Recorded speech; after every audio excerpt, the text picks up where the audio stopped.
ഏറെ വിവാദമായ VBG Ramji bill പിൻവലിക്കണമെന്നാവശ്യപ്പെട്ട് ലോക്സഭയിൽ പ്രതിപക്ഷ പ്രതിഷേധം.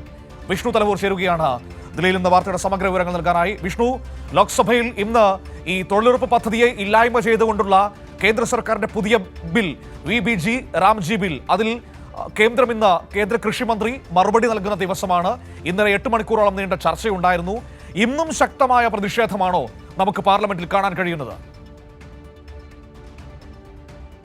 തീർച്ചയായിട്ടും ഇന്നും ശക്തമായിട്ടുള്ള ഒരു പ്രതിഷേധം തന്നെയാണ് പാർലമെന്റിൽ ഉയർന്നു വരുന്നത്. പ്രത്യേകിച്ച് സഭാ നടപടികൾക്ക് മുന്നോടിയായി തന്നെ പ്രതിപക്ഷ അംഗങ്ങളൊക്കെ തന്നെ വലിയ ഒരു പ്രതിഷേധം പാർലമെന്റ് വളപ്പിൽ നടത്തിയിരുന്നു. ബില്ല് പിൻവലിക്കണം എന്നാവശ്യപ്പെട്ടുകൊണ്ട് തന്നെയായിരുന്നു പ്രതിപക്ഷത്തിന്റെ പ്രതിഷേധം അരങ്ങേറിയത്. എന്തായാലും ഇന്ന് സഭയിൽ കേന്ദ്ര കൃഷിമന്ത്രി ശിവരാജ് സിംഗ് ചൗഹാൻ മറുപടി നൽകും എന്നാണ് അറിയിച്ചിരിക്കുന്നത്.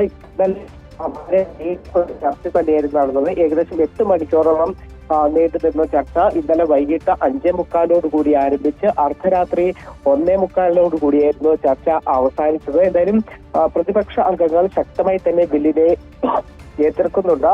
പേരുമാറ്റം ഒരിക്കലും അംഗീകരിക്കാൻ കഴിയില്ല എന്ന് തന്നെയാണ് പ്രതിപക്ഷ അംഗങ്ങളൊക്കെ ചൂണ്ടിക്കാട്ടുന്നത്. അതോടൊപ്പം ബില്ല് ഇത്തരത്തിൽ അവതരിപ്പിക്കരുത്, അത് സംയുക്ത പാർലമെന്ററി സമിതിക്ക് വിടണം എന്ന അടക്കമുള്ള ആവശ്യങ്ങളും പ്രതിപക്ഷ അംഗങ്ങൾ ചൂണ്ടിക്കാട്ടുന്നുണ്ട്.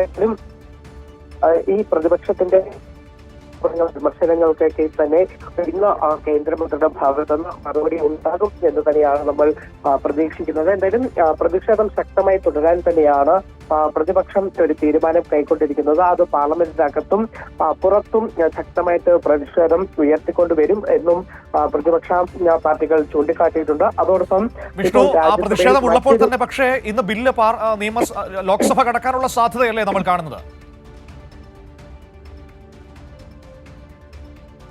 തീർച്ചയായിട്ടും അത്തരത്തിൽ തന്നെയാണ് കേന്ദ്ര സർക്കാരിനെ സംബന്ധിച്ച് അവർക്ക് വേണ്ട ചില പ്രധാനപ്പെട്ട ബില്ലുകൾ പാസ്സാക്കിയെടുക്കുക എന്നൊരു നയം തന്നെയാണ് ഇപ്പോഴും തുടരുന്നത്. അത് പ്രതിപക്ഷ പ്രതിഷേധം എത്ര ശക്തമായാൽ പോലും അംഗബലം വെച്ച് അവരുടെ ബില്ലുകൾ കഴിഞ്ഞ ദിവസം നമ്മൾ കണ്ടതാണ്.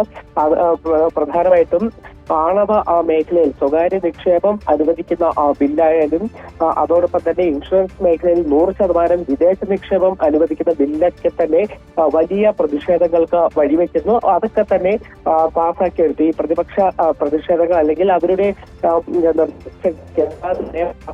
സമീപനമാണ് ഇരു തമ്മിലും നമ്മൾ കഴിഞ്ഞ ദിവസമൊക്കെ കണ്ടത്. അപ്പോൾ അതുപോലെ തന്നെ ലോക്സഭയിൽ ഈ ബില്ലും പാസ്സാക്കിയെടുക്കാനുള്ള നീക്കം തന്നെയായിരിക്കും ഇപ്പോൾ കേന്ദ്ര സർക്കാർ ഉണ്ടാകുന്നത്. മനു, ശരി, വിഷ്ണുവാണ് വിവരങ്ങൾ നൽകിയത്.